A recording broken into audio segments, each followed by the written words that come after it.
Khashoggi's death was the final straw. Saudi's crown prince faces mounting backlash over Istanbul consulate killing. Despite royal reassurances that the crown prince had no knowledge of Mr Khashoggi's killing, in Saudi Arabia people say they are not buying it. Saudi Arabia's beleaguered crown prince is facing mounting pressure and skepticism back home over his claims Saudi journalist Jamal Khashoggi was killed by rogue officers in a fistfight. Mohamed bin Salman, widely known as MBS, the kingdom's young and powerful royal, has denied any knowledge of the killing of Khashoggi, 59, who vanished on 2 October after entering the Saudi consulate in Istanbul to pick up some documents. Turkish President Recep Tayyip Erdogan on Tuesday said Khashoggi's savage killing was premeditated.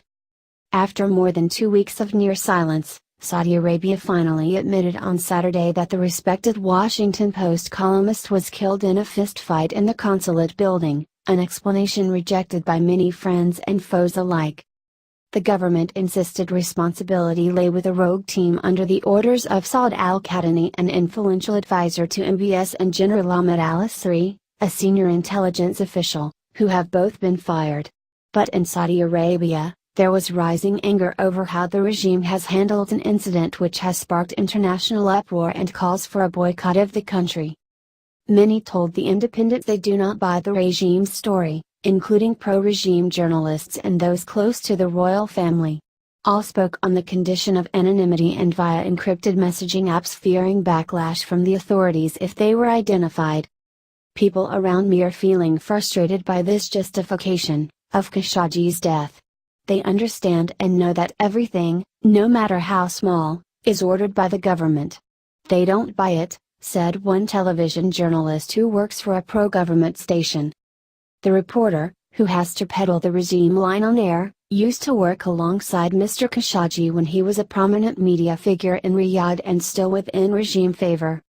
The reporter believed from his knowledge of the crown prince, who is meticulous, there is no way he would not have known. The same reporter claimed that some officials he had recently interviewed said privately they felt a sense of betrayal, but added that the prince will survive it though. Many of his feelings were echoed by a figure in Riyadh who works for a branch of the royal family that has been increasingly excluded from the powerful crown prince's tight inner circle. He said members of the royal family were increasingly feeling emboldened by the international rejection of the Saudi line that a 15-man hit squad acted alone. He added because Mohammed bin Salman had concentrated power around himself, the fallout from Mr Khashoggi's death only touched his side of the family. For the first time they are not afraid, the source said, speaking of the royal family members he works with. They are waiting for the best time to bring MBS down. MBS threw the rest of the royal family out of the political scene, they have nothing to do with it, he said. In the capital, residents were split between feeling the regime treated them like children for assuming they would believe the story and those angry at what they believed to be a disproportionate international backlash. In the days after he went missing, the government ordered the return of the annual bonus to all employees. They treat us like children, said one man whose friends move in royal circles. Another Riyadh resident, who has historically been pro-regime, said people feel betrayed by both the government and the international community. There is a great deal of resentment toward this crime. It's not a Saudi way of dealing with dissidents, said Jaber al-Sawat, a consultant and engineer. But people also believe that this incident is being used to attack Saudi, he said. Politicians in the West have suddenly woken up and become moral. Far worse crimes have taken place in the region and we haven't seen this outrage. People are also not happy with the way the Turks are trying to exploit this to score politically against Saudi. In Hejaz, a western province of Saudi Arabia where Khashoggi's family is alleged to hail from, residents called MBS a reckless teenager and said the killing of the journalist was their final straw. Nobody believes MBS right now, and Khashoggi was the straw that broke the camel's back, the Hejaz businessman and academic told The Independent. I think the situation now just needs a single spark to explode it and for it to get out of control, he added.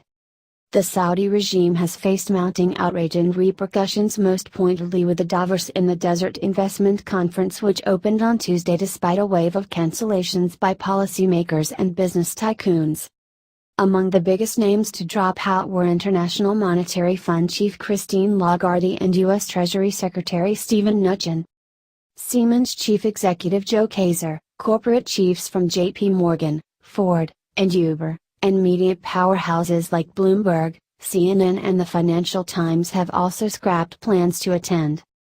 There were also concerns the backlash could hit foreign direct investment in Saudi Arabia, which already plunged to a 14-year low last year, according to a UN body. Saudi's Foreign Minister Adil al-Jubeir tried to allay fears, saying Tuesday morning that the killing of Khashoggi was something that would never happen again.